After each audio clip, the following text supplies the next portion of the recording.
Are you looking for a way to level up your English? Have you tried reading, but you always get bored or find it too hard? Then you should try to listen to this story. Chapter 1. An Ordinary Girl. Many years ago, in the city of New York, there lived a doctor. America likes doctors, and New York liked Dr. Sloper.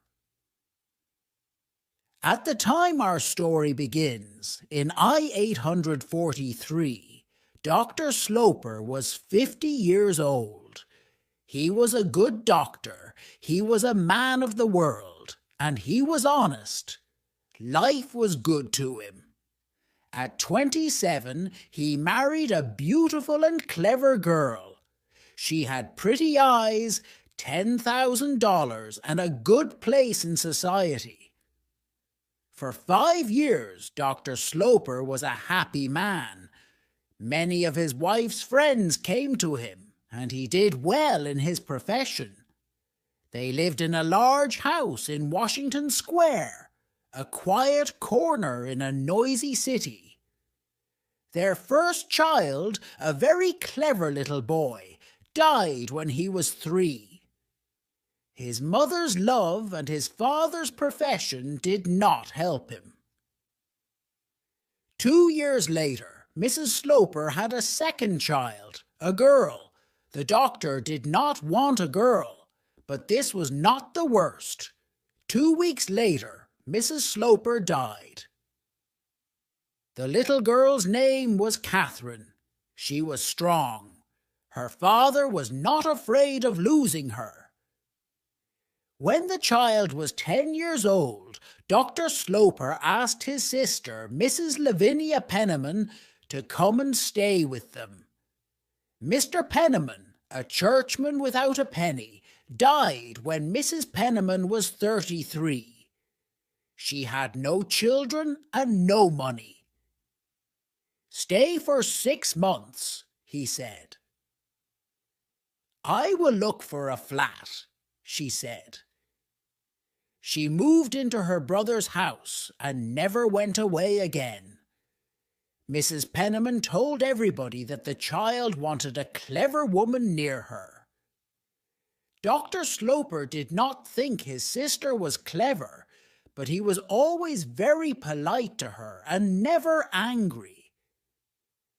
They didn't speak much. He gave her his opinions about Catherine's schooling and not much more. Catherine was very good and honest, but she was not pretty or clever.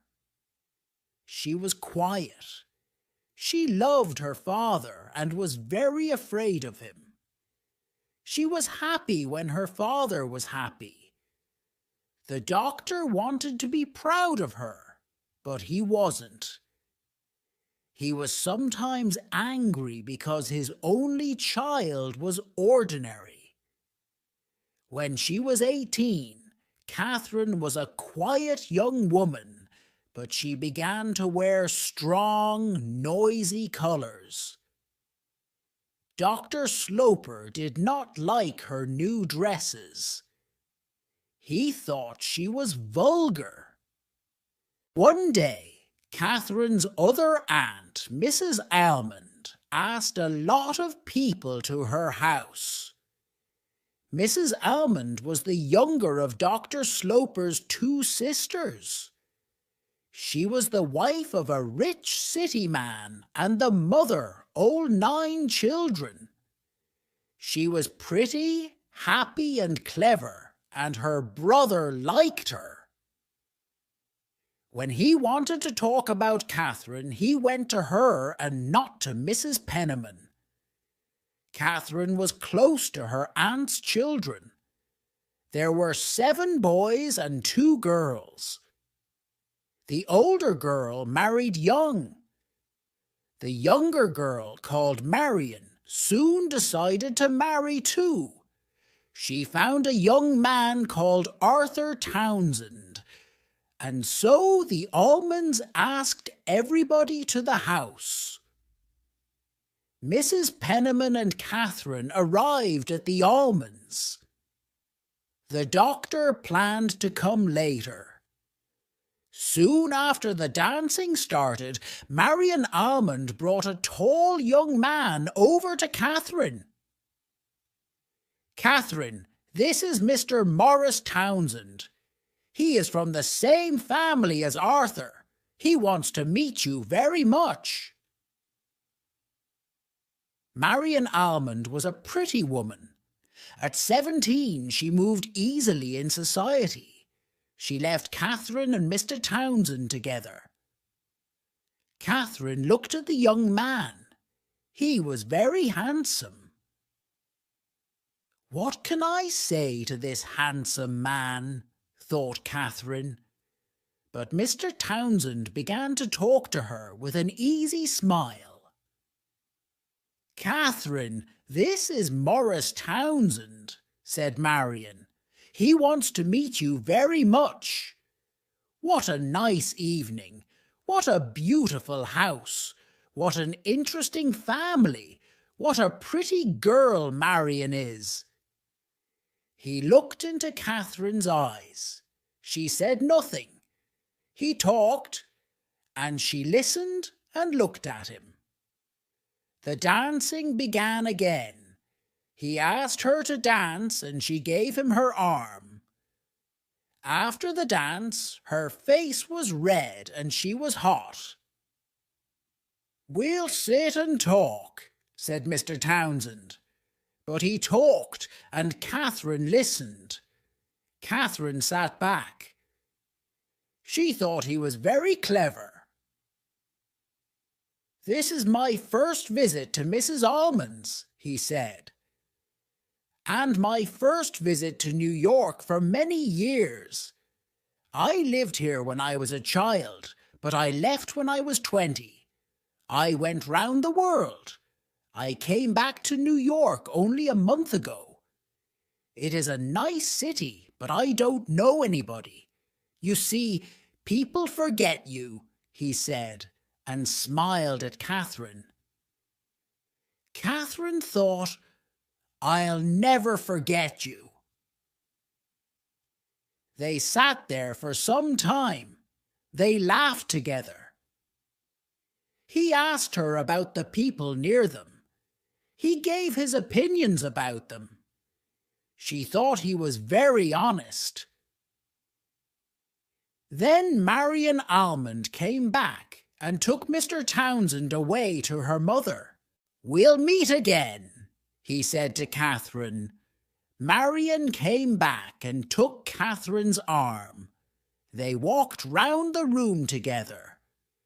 "What do you think of Morris?" she said. For the first time in her life, Catherine did not tell the truth. "Oh, nothing much," she answered. "I'll tell him that," cried Marion. "It will be good for him.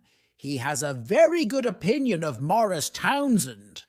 Arthur says that, and Arthur knows him."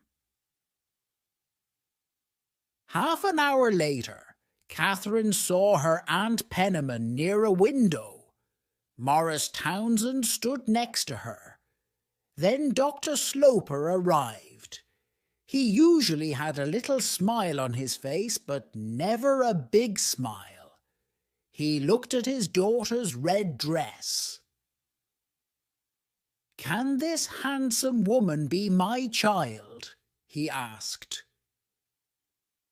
Catherine did not always understand her father's words. "I'm not handsome," she said quietly. "You're rich," he said.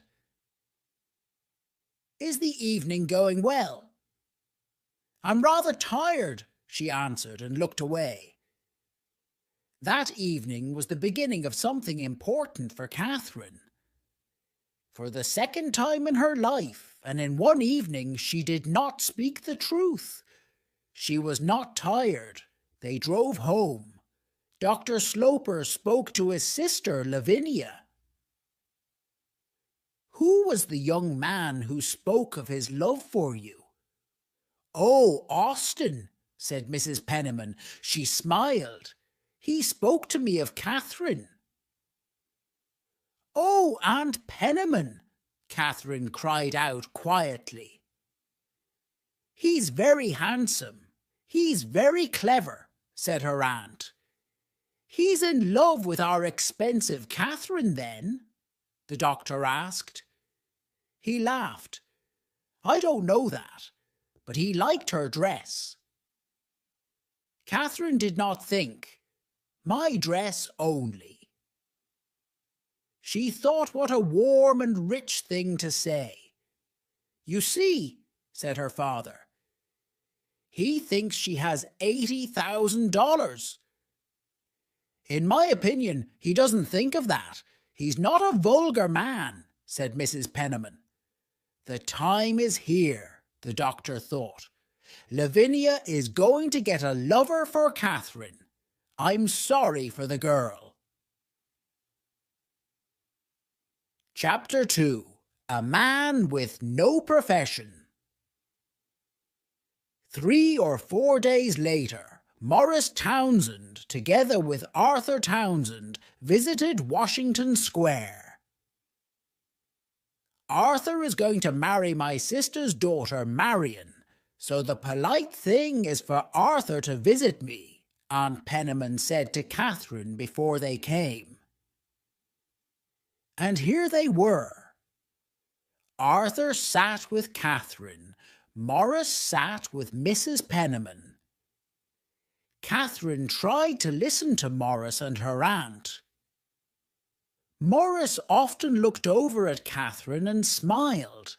Then Arthur began to talk about Morris, so Catherine began to listen to him. Morris asked me to bring him. He wanted to come very much. He loves going out into society.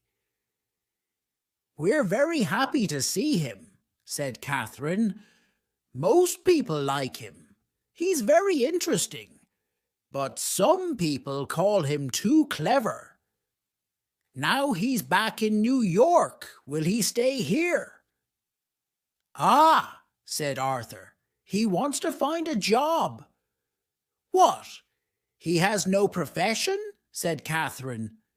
No, he's looking round, but he can't find anything. I'm very sorry, said Catherine. Oh, he takes life easy, said Arthur.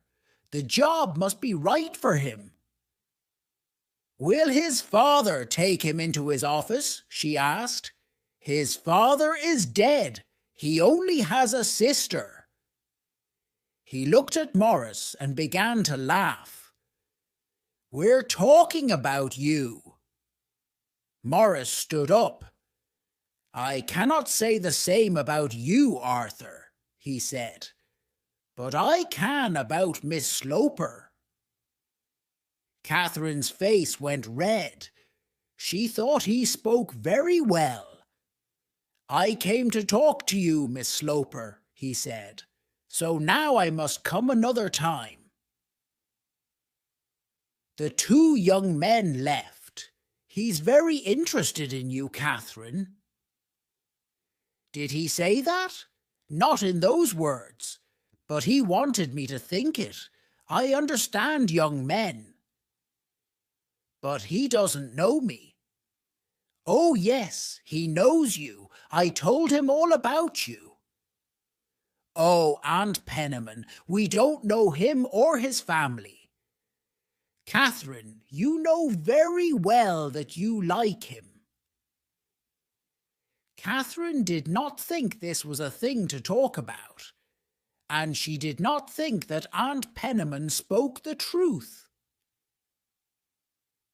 Half an hour later, Dr. Sloper came home. Mrs. Penniman told him of Morris Townsend's visit. Oh, and did he ask you to marry him, Catherine? He asked. Oh, father, said Catherine quietly. She turned and looked at the dark sky through the window. He will ask you first, Austin, said Lavinia, and smiled. The next time he comes, call me, the doctor said. But the next time Mr. Townsend came, the doctor was out again. Mrs. Penniman left the two young people together. The visit was quite long. He sat there in the biggest chair by the fire for more than an hour. He looked round the room carefully at all the things in it.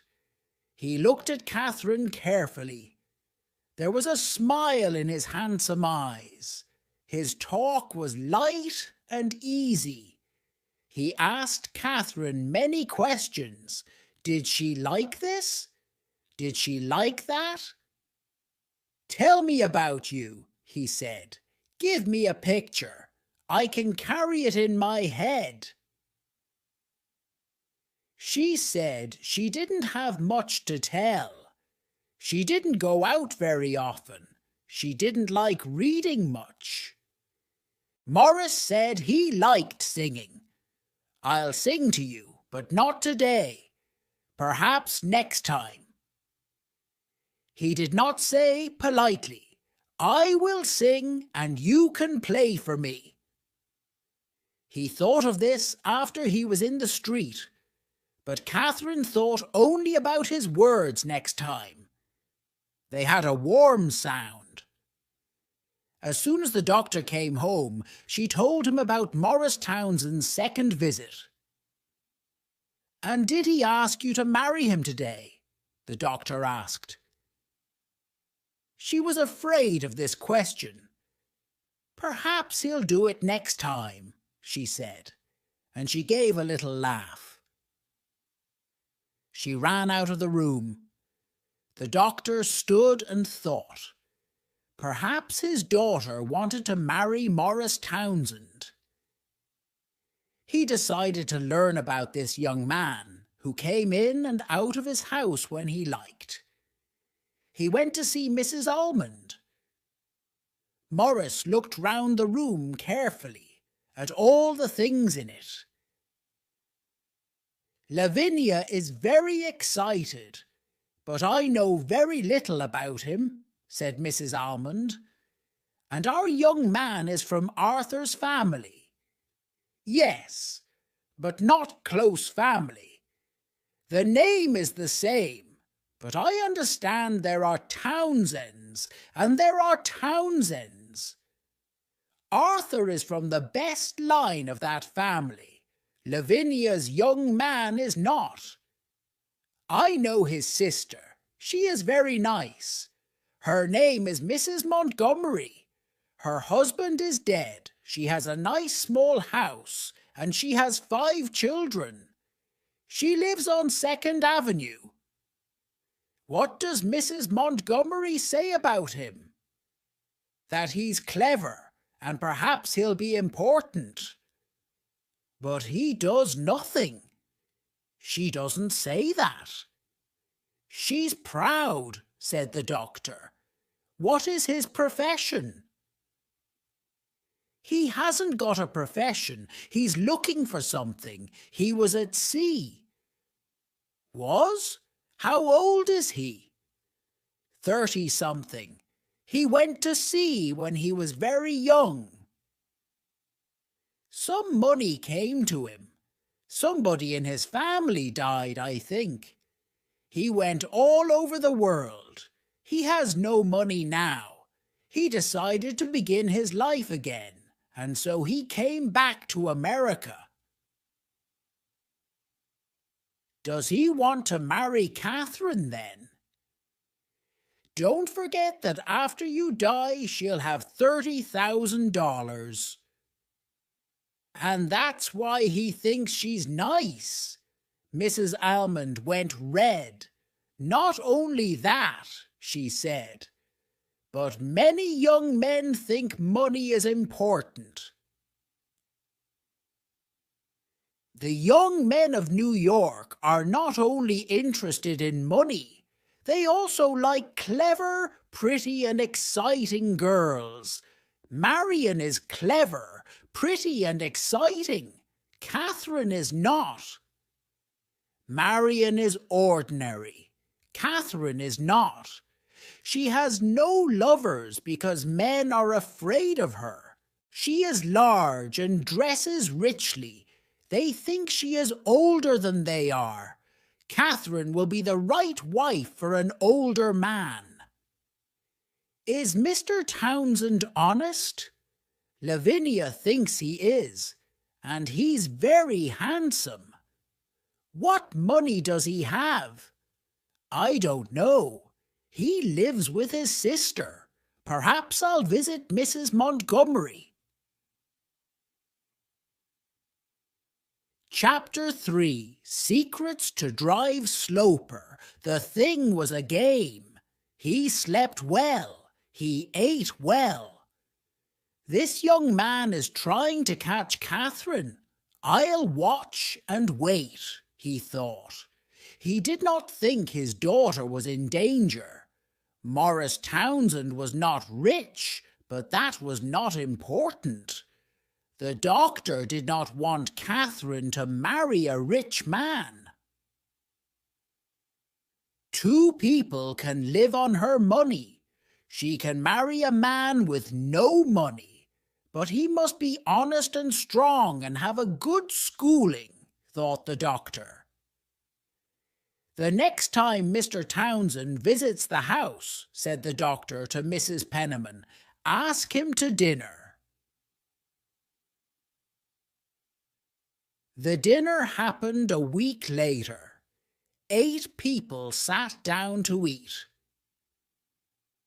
The doctor watched Morris carefully. The women left the room after dinner, and then the doctor asked Morris some questions. Dr. Sloper pushed the bottle of Madeira over to Morris. Morris liked the doctor's Madeira. He thought a lot of bottles of Madeira was a good thing for a wife's father to have. The doctor saw that this was not an ordinary young man. He's clever, he thought. He has a very good head when he wants to use it. And he's very handsome, and he dresses well. But I don't like him. The doctor listened politely to his young friend talk about countries round the world. He talks well. And after a bottle of Madeira. But does he always tell the truth? Dr. Sloper pushed the bottle of Madeira over to Morris. Morris liked the doctor's Madeira. After dinner, Morris went and spoke to Catherine. She stood by the fire in her red dress. "He doesn't like me," said the young man. "You must tell him he's wrong." "I never tell him he's wrong. I won't talk about you." Morris Townsend's face was angry, but Catherine did not see it, and then he smiled again. Then I must try to get his good opinion. He spoke to Mrs. Penniman later in the evening. "He thinks I'm all wrong," he said. "That's not important," she said. She gave him a sugary smile. She thought that she understood everything. "Ah, you say the right thing," said Morris. Mrs. Penniman was proud that she always said the right thing. The next day the doctor saw his sister, Mrs. Almond. "And what do you think of him?" she asked. "Lavinia tells me Catherine loves him." "She must stop loving him. He's not a good man. He's vulgar. After 30 years as a student of people, I know what people are. My profession teaches me to understand people in an evening." "Well, perhaps you're right, but the thing is for Catherine to see it. I'll give her some glasses." Morris visited Washington Square often. A young man in New York with no profession has a lot of time. His visits were the most important thing in Catherine's life. Each time Morris left the house, she thought only of his next visit. Catherine did not tell her father about these visits. He did not ask. He wanted her to decide that Morris was no good. Lavinia loved secrets and did not say anything. "What is happening in this house?" he asked his sister politely a few weeks later. "Happening, Austin?" Mrs. Penniman cried. "Why, nothing." "Lavinia, you're not being honest with me," he said. "Mr. Morris Townsend is coming to my house 4 times every week and nobody tells me. Does the young man ask you to say nothing, or is it Catherine?" "Catherine doesn't tell me anything," said Mrs. Penniman. "I find Mr. Townsend very interesting, but that's all. He tells me a lot about his life and his bad luck." "Ah, his bad luck. Tell me about it." "It's a long story. In his earlier life he was bad. He says so. But he paid for it. And now he has no money. And he has nobody in the world. He lost his friends then because of his bad life. No, he had bad friends. He has good friends too. His sister and her children. The children are young, and the sister is not nice." "Does he say bad things about her to you?" "But he lives with her and does nothing. She pays for him." "He's looking for a profession. He looks every day." "He's looking for it here. The profession of husband to a weak woman with $30,000. Every Sunday evening, the family at Washington Square went to Mrs. Almond's. The following Sunday, Morris Townsend was also at Mrs. Almond's. He sat next to Catherine and talked only to her. Catherine was not happy and easy with Morris because her father was in the room. Her father was sorry for her. Perhaps he was wrong about Morris. Perhaps Morris was honest and wanted to marry his daughter for love. The doctor decided to give the young man time. Later, he spoke to Morris. "I hear you're looking for a job," he said. "Yes, I am looking for honest, quiet work. Something to bring me an honest dollar. I have only my good right arm." Catherine was not happy and easy with Morris because her father was in the room. "Yes, your good right arm," said the doctor. "But you have a clever head, too. Sometimes I hear about openings. Will you think about leaving New York? Going away?" "No, I'm afraid not. I must make my life here. My sister is here and I am everything to her. Her husband is dead, and I must help with her 5 children. I give them lessons." "That's good, but it's not a profession." "It won't bring me a lot of money." "Money is not the most important thing," said the doctor. Later that evening, Morris spoke to Catherine again. "Can we meet tomorrow? I have something to say to you. Not in your house. Mill the Square. I cannot come into your house again.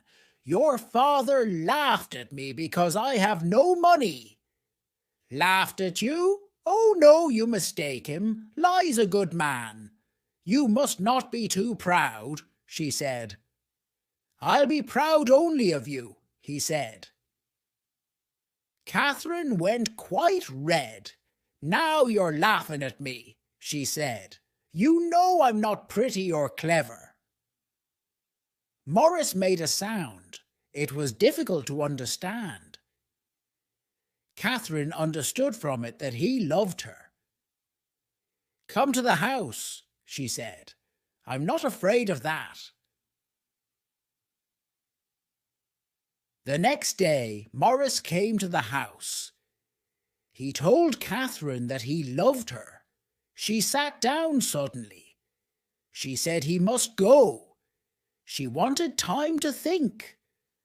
A picture of a fight with her father came into her head. She was afraid. Before Morris left, she said, "We must speak to my father. I'll do it tonight. You must do it tomorrow. Your father will tell you that I want your money. Then I'll say that he mistakes you," said Catherine. "Other men are interested only in money. You are not." Catherine stood outside the door of her father's room for nearly half an hour. Chapter 4. For Love or Money? Catherine heard her father come home that evening. She stood outside the door of his room for nearly half an hour. Then she went in. He sat in his chair by the fire, with a cigar in his hand, and read the newspaper. "I have something to say to you," she began, very quietly. She sat down. "I'm going to marry Morris Townsend." The doctor looked at her. "When did he ask you?" "This afternoon, 4 hours ago," she answered. Usually the man asks the girl's father. "Is he afraid to ask me? You're moving very fast." "He says he loves me, and I like him very much." "But you met only a few weeks ago." "I liked him from the beginning." "I know that you're not a little girl now, but a woman. But I don't like Morris Townsend. I'm sorry that you didn't ask me first. I was too easy with you. I was afraid of your opinion." "But, Father, you don't know him," she said. "You don't know him. He only shows you half the man." "You think he wants my money." "Why do I think he's the wrong man? I'll tell you." And he smoked his cigar for a minute. "I think that your money is more important to him than is right. Perhaps a clever young man will fall in love with you and not be interested in your dollars. You're an honest, loving girl. But what do we know about this clever young man? We know that he lost his money because he lived a bad life. Now he's looking for more money to lose, and he has his eye on your money." "That's not the only thing we know about him, Father. He wants to do something very much. He's honest and he's good. And he lost very little money." "Then he was not careful with it," said the doctor. He got up with a laugh. Catherine stood up. He put his arm round her. "I'm sorry for you. I'll see Mr. Townsend tomorrow." "Yes, Dr. Sloper," said Morris the next afternoon. "We arrived quickly at an understanding. But then I was interested in Miss Sloper the first time I saw her." "Were you interested in her before you saw her?" I knew she was a beautiful girl. I'm her father, and I love her very much. I'm her father, and I know that she is not a beautiful girl. I told Catherine yesterday that I do not like your plans. I'm very sorry, answered Morris. He looked at the floor. I don't want my daughter to marry a man with no money and no profession. My daughter is a weak young woman and will be quite rich when I die. I'm not interested in her money. You have my word. I want more than your word. What can I do to get your good opinion? Nothing. I do not want to give you my good opinion. But I love Catherine. I'm going to work hard. My old life is behind me. Without me, she won't be happy. I want you to break with her now, said the doctor. For 6 months, she will perhaps not like me. I can wait. She'll see that a life with you can never be happy. Ah, sir, you are not polite, Morris cried angrily. You push me too hard, Mr. Townsend, the doctor answered. Perhaps Catherine will not want to break our understanding. She won't forget me easily. I have nothing more to say. Morris left the room. But I love Catherine. I'm going to work hard. My old life is behind me. Without me, she won't be happy. Dr. Sloper decided to visit Morris Townsend's sister, Mrs. Montgomery. She lived in a pretty little red house with a pretty garden. She was a small woman with blue eyes and an honest face. At the moment, her face was a little red. She did not usually have visits from important society people. Dr. Sloper began. Your brother wants to marry my daughter. I want to learn about him. Tell me about your brother.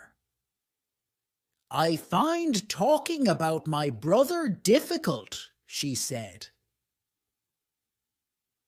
With a husband I don't like, Catherine will get nothing from me when I die. She has 10,000 from her mother and nothing more. Does Morris know this? She asked. I'll be happy to tell him. You say you don't like Morris. Why? He's a good man to talk to at a dinner. But I don't want him to be my daughter's husband. I think he's more interested in Morris Townsend than in Catherine Sloper. Tell me I'm wrong. No, you are not wrong. But we are all interested in our lives, I think, said Mrs. Montgomery. And he's handsome. Some young men do as little as they can, said the doctor. They live on the love of other people. And 99 times out of 100, those other people are women. You, my sister, Lavinia and Catherine are all working to make an easy life for Morris. Mrs. Montgomery's eyes were suddenly wet. She moved her head proudly. I don't know how you know this, she cried. Now, said the doctor, answer this. Do you give your brother money? She answered yes. Do you have much money? She answered no. Does your brother know this?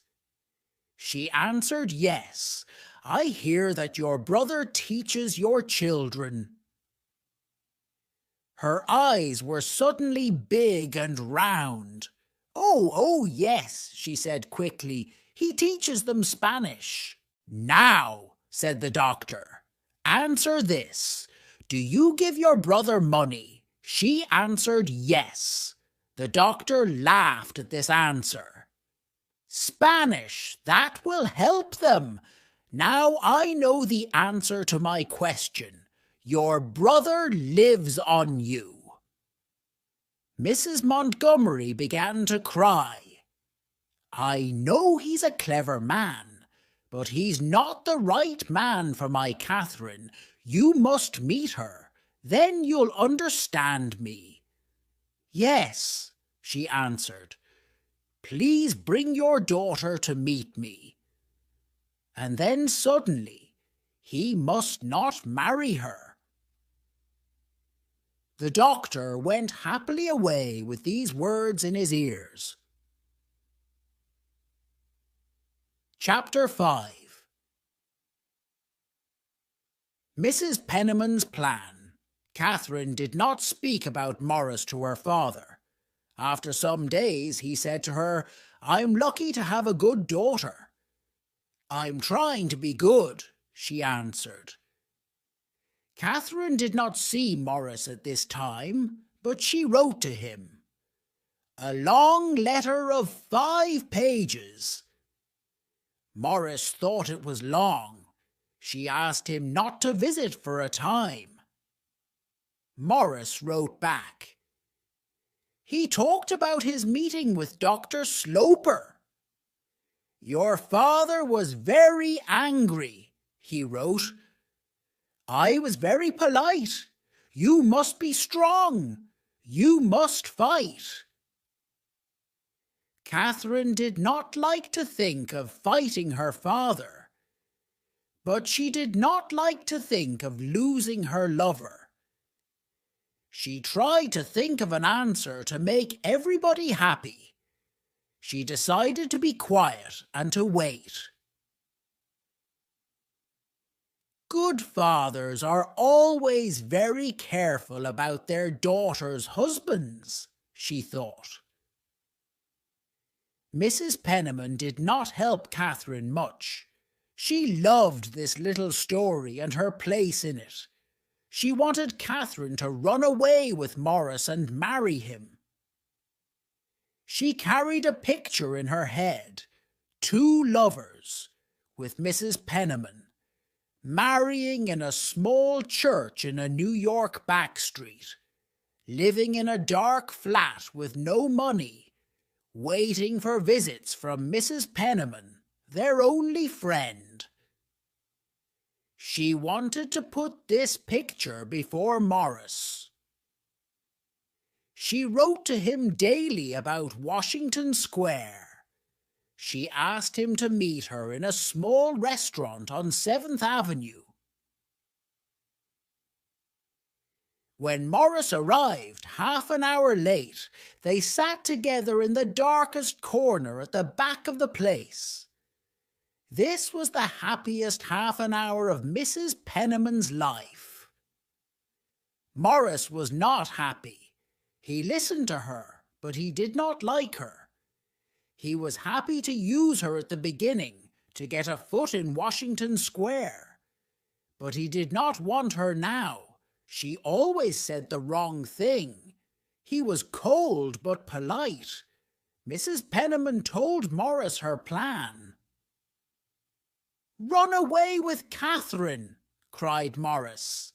Yes, said Mrs. Penniman, now afraid for her plan. Tell Catherine's father about it only after you marry. You can show him that you're not interested in the money, and then you'll get his good opinion. And there's always the 10,000 from her mother. He cannot cut that off. Oh, don't speak at that, he said. I'm afraid of coming between Catherine and her money. Be afraid of nothing, then everything will go well. Mrs. Penniman paid for her cup of tea, and they went out together into the dark street. Morris walked with Mrs. Penniman back to Washington Square. She went in. He looked up at the house. He thought it was a very nice house. When Mrs. Penniman told Catherine of her meeting with Morris, Catherine was angry for the first time in her life. "I don't think it was right," she said. Mrs. Penniman began to read the evening newspaper. After a long wait, Catherine spoke. Was he sad? He was dark under the eyes, very different from when I first saw him, but very handsome. A long wait again. Why are you always cold and quiet, Catherine? And I don't think it's your place to teach me what's right, Lavinia said. The girl turned quickly. Does he say that? He says you are afraid of your father. I am afraid of my father. So will you break with Morris? Catherine looked at her aunt. Why do you push me? I'm afraid you don't see the importance of what you do. You must not lose this young Nan. I don't think that you understand me or know me. Please do not have any more secret meetings with Mr. Townsend. I don't think it's right. And I don't think it's your place to teach me what's right. Lavinia said a short good night and went to bed. Later that evening, Catherine spoke to her father. Father, I want to see Morris again. To say goodbye? Asked the doctor. No, to ask him to wait. He looked at her. You're a good child. She went to him and he put his arm round her. I want you to break with him. My opinion of him is the same as when I first met him. You're not happy now, I know. But in 3 months or 3 years you can be happy again. Marry Morris, and you'll never be happy. But you can like him, said the sad child. We can wait. When I die, you can marry, the doctor said quietly. Don't say that, father, cried Catherine. Try to like Morris. He's a good man. I never want to speak to him again. But tell him this. You marry him and you get nothing from me. You're right to say that. We don't want your money. Say that to him. Listen to his answer and watch him. Watch for an angry face. He's never angry with me, father, she said. Her eyes were wet. Her father pushed her out of the room and shut the door. I think I'll see him only one more time. Then you're a bad daughter to me. This was too much for Catherine. She cried and cried. She ran to her father, but he turned away. He pushed her out of the room and shut the door. He heard her crying and knew she was behind the door. But he did not move. He was sorry for her, but there was a smile round his eyes. That night, Catherine cried for many hours with Aunt Penniman's arm round her. Good, thought Mrs. Penniman. The next morning, she came back into Catherine's room. Catherine was dressed and ready for breakfast. Don't go to breakfast, Catherine, Aunt Penman said. You won't move your father. You must be weak and ill, not well and strong. I must go, Aunt. I'm only afraid of being late. Catherine wrote to Morris that day. She asked him to visit the next day, at a time when her father was not at home. Chapter 6. The long-wait Morris was more handsome than Catherine remembered. He put his arms round her. She knew that she loved him very much. "Why did you send for me?" "Because I wanted to see you," said the girl quietly. "Do you want only to look at me, or to tell me something?" He waited. Then he suddenly said, "Marry me tomorrow. Take me or leave me. Decide between me and your father." "I want you, Morris, but we must wait. We must be strong. I said to father last night, we don't want your money." His face went red, but he smiled and spoke. No, he was not angry. The money was not important. He loved her very much. "Yes," cried Catherine, "we must marry as soon as we can." She put her arms round him and closed her eyes. He left soon after. They did not decide on a day to marry. Morris wanted to think. When was the cleverest time to marry? He did not want the girl without the money.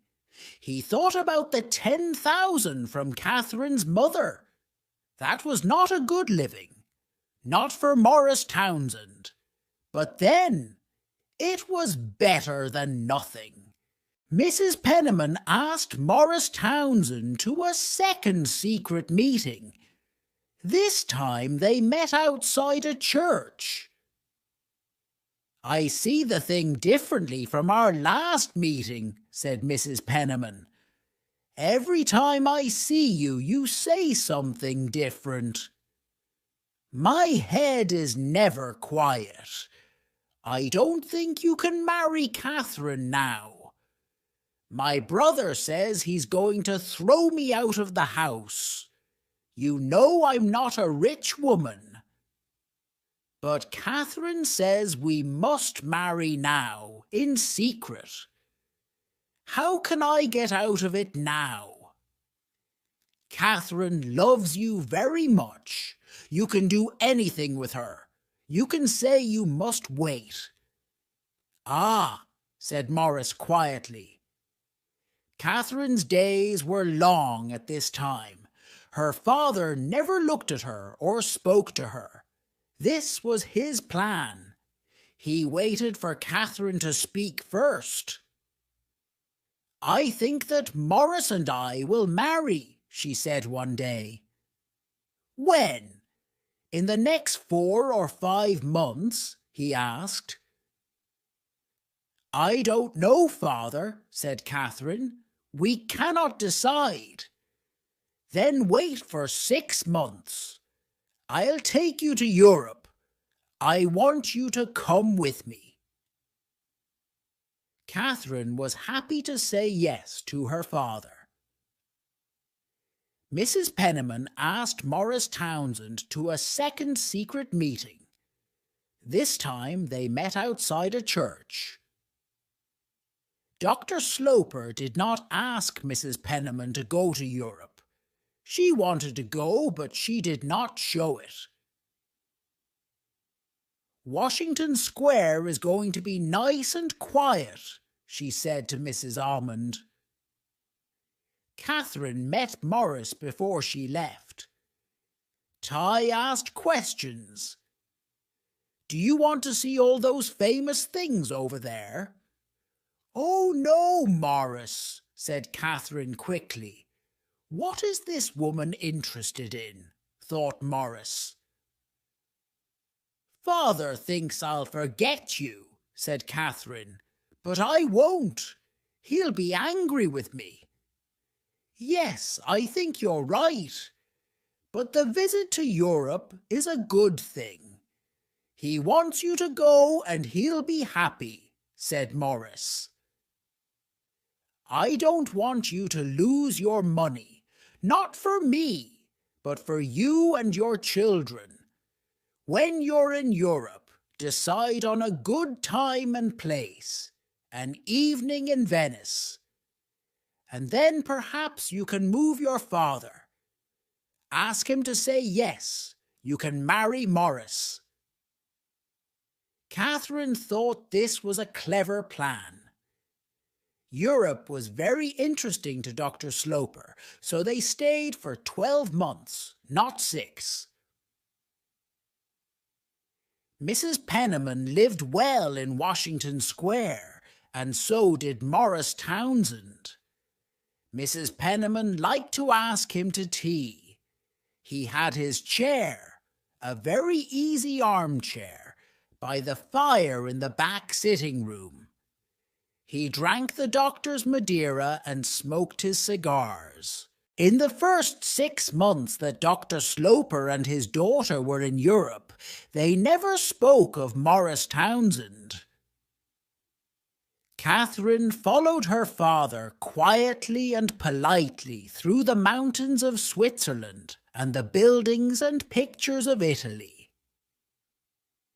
She gave no opinion about any of these places or things, and her father did not ask for it. She was not a thinking woman. One day, father and daughter were in a quiet place in the Alps. The driver took their bags on, and they walked together a little. Cold red light washed over the sky. Next to the mountains, the two people were very small, but they were not afraid. They walked on in the dying light. Dr. Sloper came close to his daughter and stopped. He suddenly asked her, "Are you going to break with him?" "No, father," Catherine answered. "Does he write to you?" "Yes, I get 2 letters every month." The doctor looked at the mountains above them. "I'm very angry," he said, "and I must tell you that I can be a very hard man." For the next week, they did not say a word. And for the next 6 months, they did not speak about Morris. But on their last night in Europe, before their ship left Liverpool for New York, he spoke again. "Are you going to marry him as soon as you arrive in New York?" "I cannot tell before we arrive," Catherine answered. "Please tell me before you marry. When a man is going to lose his only child, he likes to know before." Chapter 7. "Difficult time I saw Morris often when you were away," said Catherine's aunt. "I know from his letters that you were very nice to him. I won't forget that, aunt. He liked to come and talk. I gave him tea. That was all. Your Aunt Almond thought it was too much. He liked to sit in your father's room," she said and smiled. Catherine was quiet for a minute. They talked for some time as lovers. Catherine questioned him closely about his job, and he asked about Europe and her father's opinion. "I'm sorry that he went into father's room," she said. Then she asked, "Does he have a job?" "Yes, only a week ago he found a job. He's working with a friend, buying and selling something.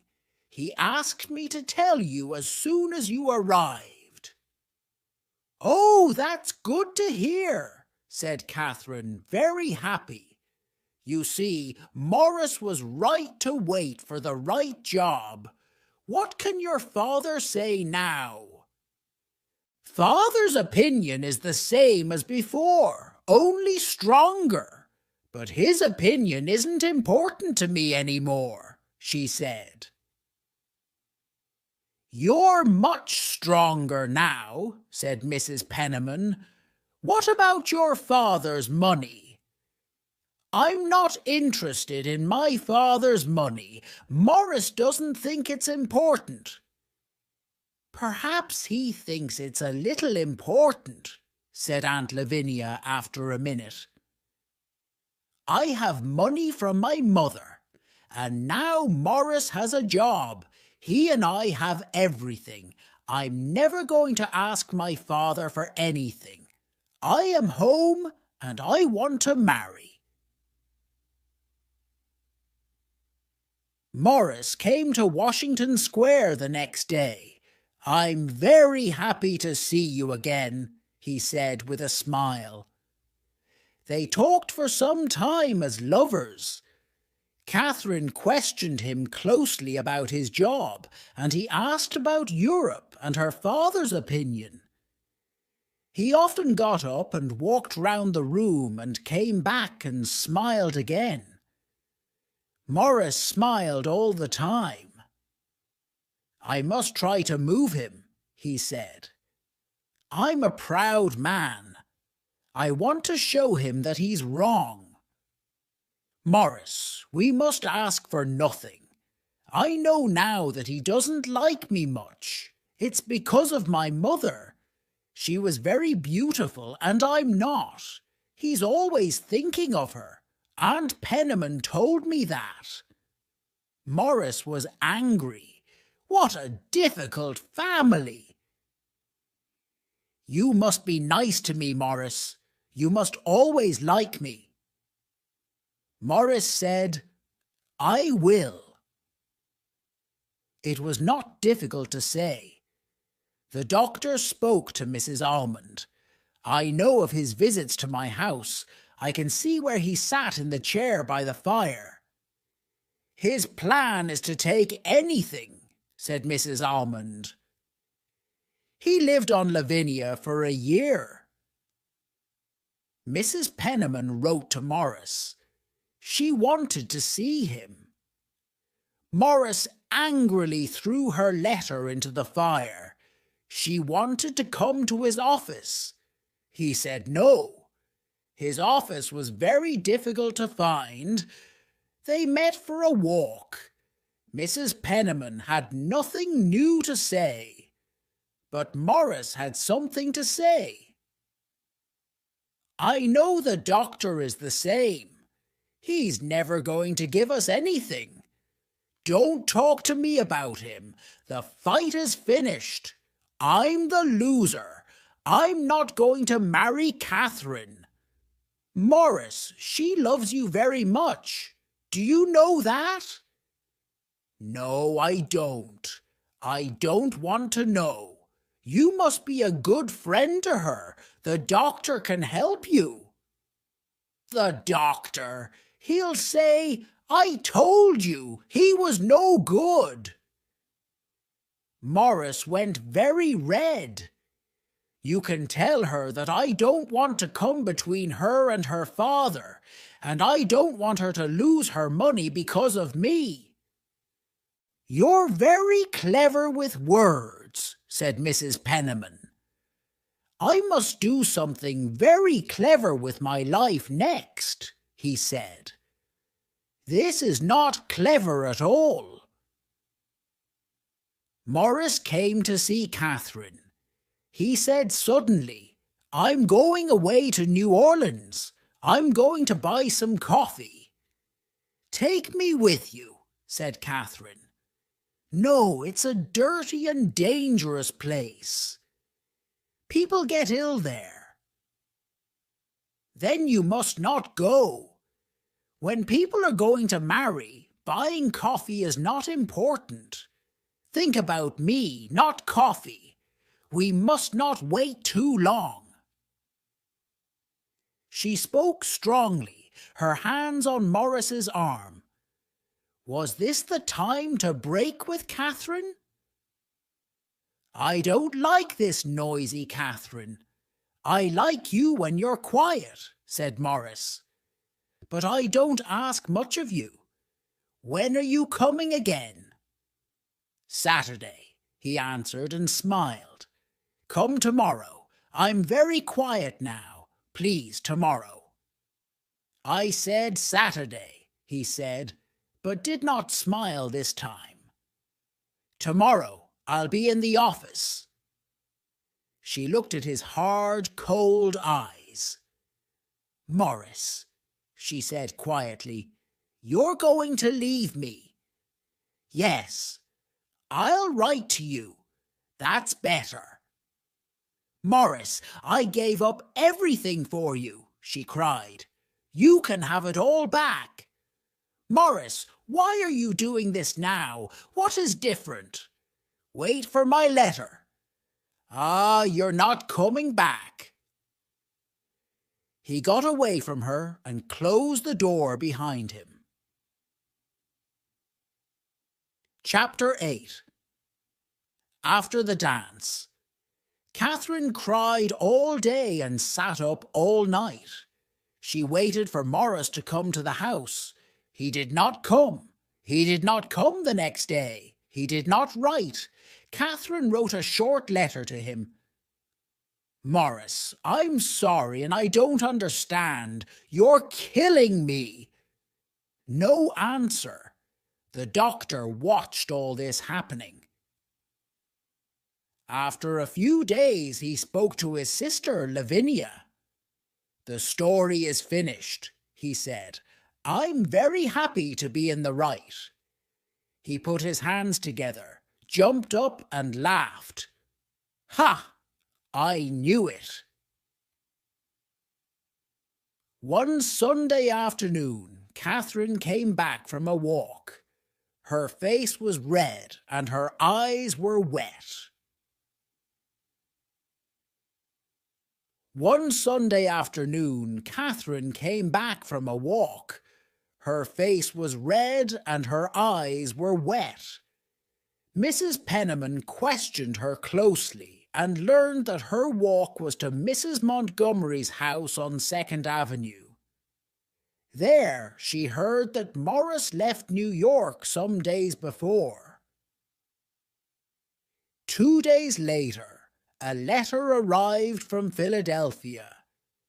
The writer did not want to come between Catherine and her father, or her father's money.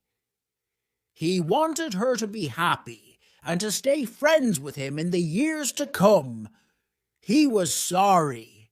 Catherine thought it was a beautiful letter and read it many times over the next 2 years. One day, Dr. Sloper found Catherine sitting with her work. Can you tell me when you're going to leave my house? When you go, your aunt goes too, he said.